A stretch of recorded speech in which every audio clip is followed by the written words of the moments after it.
여러분들 아시잖아요. 소크라테스 유명한 철학가잖아요. 역시 철학가의 특징은 지혜라고 있잖아요. 지혜를 보면 안 돼. 선생님, 너 자신을 알라고 하셨죠? 그래, 알았지. 참 대단한 말씀입니다. 그래, 하루는 제자가 와서 그랬어요. 선생님, 근데 저 궁금합니다. 선생님은 아십니까?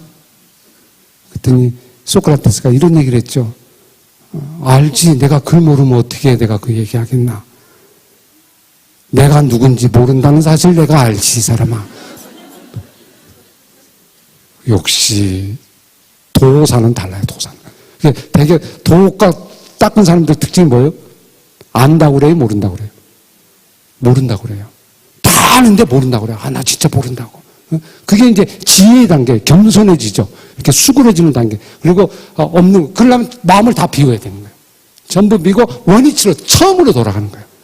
지금까지 지식을 다 버리고, 아인슈타인이 유명한 얘기 했어요. 교육이란 지금까지 공부한 걸 다 잊어버리고 그 중에 내 것만 남는 거예요. 이게 교육이다. 그죠? 많이 아는 게 아니고 그 중에서 이제 결국 나 하나를 발견하는 거예요. 내가 누구인가를 발견하고, 이렇게 해서. 그러다 보면 나중에, 사람들이 도와줘서 내가 공부됐고, 내가 사람이 도와줘서 내가 이 순간 됐지? 이렇게 생각하면서, 어떻게 돼요? 봉사도 하고, 나누기도 하고. 그래서 유대인들이 막 기부가 많은 거예요. 자꾸 나중에. 이제 그런 이유가 바로 이제 지혜의 단계다. 이렇게 볼 수 있죠. 한 가지, 시간이 다 갔기 때문에 제가 이제 마무리를 하려고 그래요. 그죠? 이야기를 하나 해볼게요. 지금까지 공부한 걸 한번 정리해볼게요. 여러분 자녀도 이제 어떻게 키우기를 원하는가. 이런 5단계 자세한 거는 유대인 공부법의 책에 나와 있어요. 그죠? 그런 걸 좀 잘 정리해 보시면 되고, 또 여기에 관계된 부분들을 좀 더 아시려면 시간이 짧으니까 궁금하고 좀 나누시고 이렇게 해보시면 좋은 부분은 제가 조그만 카페를 하나 이렇게 한국인을 위한 유대인 공부법에서 제가 만들었어요. 이렇게 한유공 아셨죠? 앞자리만 한국인을 위한 유대인 공 한유공 자녀 교육 이렇게 제가 다운 카페인데요. 한번 들어오셔서 거기에 세미나나 제가 프로그램 이렇게 교육 부분을 좀 만들어서 혹시 필요하신 분들 더 배우고 싶으신 분들 이렇게 좀 도와드리고 궁금한 거 여기 이제 한계제니까 어떻게 저도 좀 그렇게 키울 수 없을까 이런 부분을 거기에 나오셔서 이렇게 답해 주시면 제가 답도 해드리고 어떻게든지 여러분 좀 도와드려서 여러분들 좀 훌륭한 행복한 그런 자녀로 좀 살아가기를 제가 소원하는 마음으로 가지고 있습니다. 한유공 알죠? 유공인가 한유공 그렇게 한번 이렇게 카페 치시면 아마 나오시는데 그때 도움을 받으시고 또 부모 교육 같은 것도 그렇게 좀 해보시면 좋겠고요. 그렇게 하시면 좋으라고 좀 생각합니다. 어떤 사람이요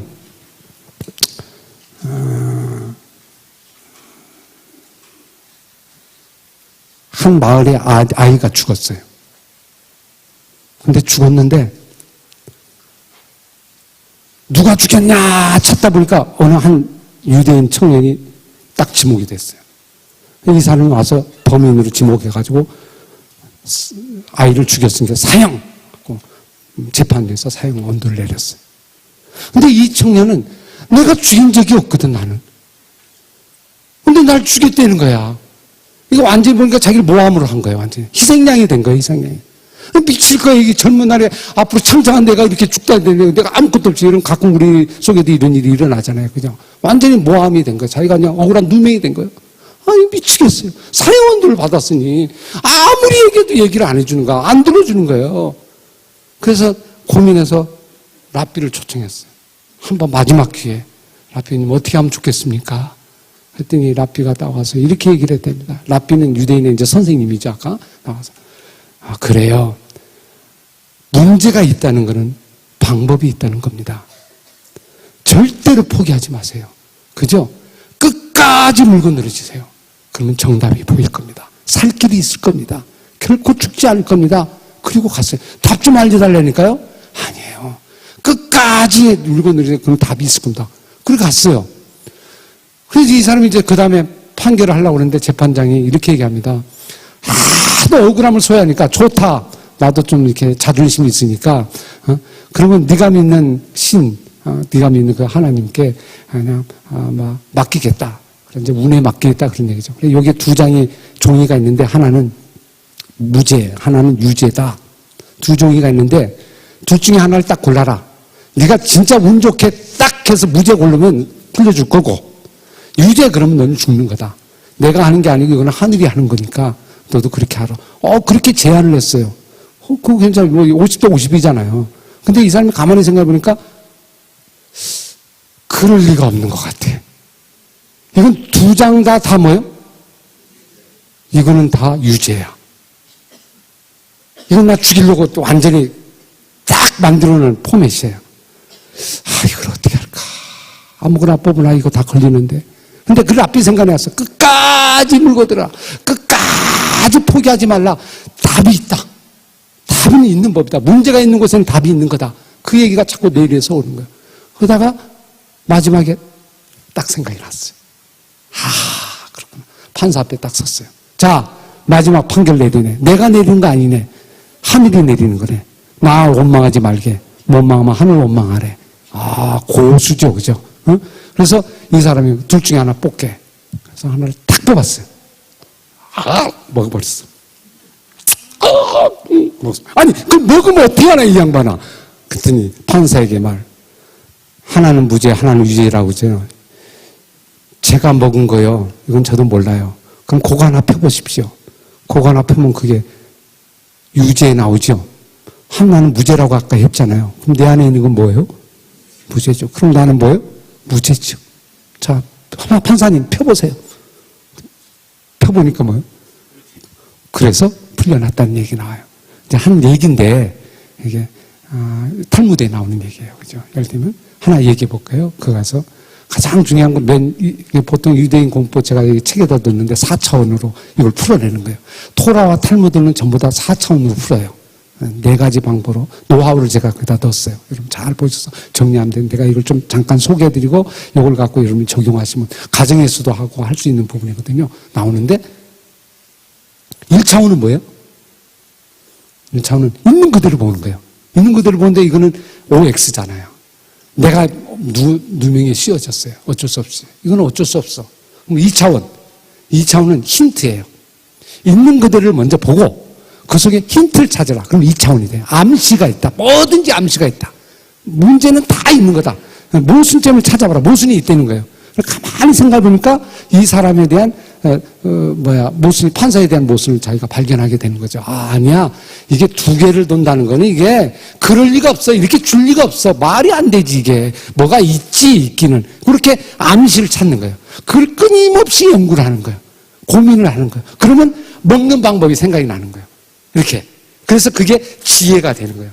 그래서 다시 원래 이치로 이렇게 돌아가서 그 문제를 해결하는 방법. 예를 들면 이런 4차원 방법들이 이렇게 우리가 이제 볼 수 있는데, 여러분, 우리나라 얘기 하나 잠깐 할까요? 토끼와 거북이 있죠? 토끼와 거북이가 이렇게 달려갔어요. 그럼 우리가 잘 아는 거니까. 탈무드 하지 말고 우리나라 얘기 한번 해볼게요. 달려가서 토끼와 거북이 경주했어요.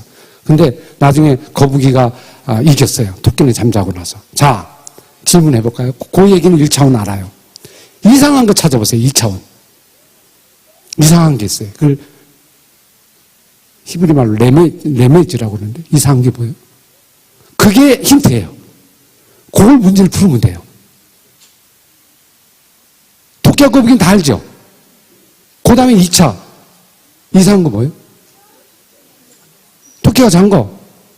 그럴 수도 있죠. 피곤해서 잤으니까. 근데 진짜 더 이상한 거. 그럼 별로 이상할 수도 있죠. 그것도 하나 피곤해서 잤다. 진짜 이상한 건요. 토끼하고 거북이하고 시작부터 게임이 돼야 안 돼요? 근데 왜 거북이는 거기에 이렇게 섰어요? 토끼하고 거북이하고 이렇게 요이땡 하잖아요. 근데 앞에 딱 있는데 왜 토끼는 섰다 쳐? 근데 왜 거북이는 섰어요? 자기가 지잖아. 뻔히. 도저히 못 이기잖아. 근데 왜 경주를 해? 왜 경주해요? 약을 내서. 이걸 질문 계속 얘기해 보시면 많은 게 나와요. 예를 들면. 이상하잖아요. 왜 했냔 말이에요, 왜. 토끼의 인성은 뭐예요? 연구를 해야 돼. 3차원. 머리를 사고 사고를 해서 질의응답으로 질문하고 계속 연구를 하면 돼요. 그럼 답이 나오는 거예요, 그게. 거기 나오는데 하나의 마지막 부분이 나와요. 토끼는 이런 질문, 답이 나올 수 있죠. 거북이는 토끼하고 경쟁하려고 이게 한 게 아니에요. 누구하고 경쟁하려고 한 거예요? 자기 자신하고 경쟁하려고 한 거예요. 토끼는 거기에 도와주는 도움이 불과한 거예요. 그러니까 가다가 토끼를 깨웠어, 안 깨웠어요? 왜 안 깨웠어요? 너하고 나하고 경쟁 상대는 아니고 나하고 경쟁이니까. 너는 자든지 안 가든지 네가 1등 하든지 꼴등하든지 나하고는 아무 관계가 없어. 그죠? 네가 1등 하지. 어차피 네가 간다고 해도 나는 끝까지 달릴 거야. 어? 네가 1등 해서 낫다 하더라도 나는 포기하지 않을 거야. 나는 어차피 나하고 경쟁을 하는 거니까. 그죠? 나는 가게 될 거야. 그래서 아마 토끼, 거북이가 괴를 깨우지 않고 갈 수 있었다. 이렇게 얘기할 수 있어요. 그냥 제가 만들어 본 거야, 한번. 말 같지도 않은 것 같지만, 그죠? 어? 그럼 인성이 된 거죠. 여러분, 자녀가 이제 공부를 한다면, 이런 공부를 하면 얼마나 좋겠어요. 그죠? 남하고 상관이 없어요. 1등 하든 3등 하든. 나하고 하는 거예요, 나하고. 끝까지 가다 보면 결국 내가 승리할 수 있다는 거죠. 어? 나올 수 있다. 그래서 원위치로. 그리고 또 하나 질문하면, 원래 이 질문 자체는 어떻게 됐어요? 지혜. 맨 마지막에. 지혜는 원래로 돌아가는 거잖아요. 질문 자체가 틀렸어요. 토끼와 거북이 자체가 사실은 시작할 수가 없는 부분이에요. 근데 그 부분을 거기다 넣은 거잖아요. 그죠? 원래적으로 거기서 이제 지혜가 생기게 되는 거예요. 그죠? 역설이 생기게 되고 반증이 생기게 되는 거. 이런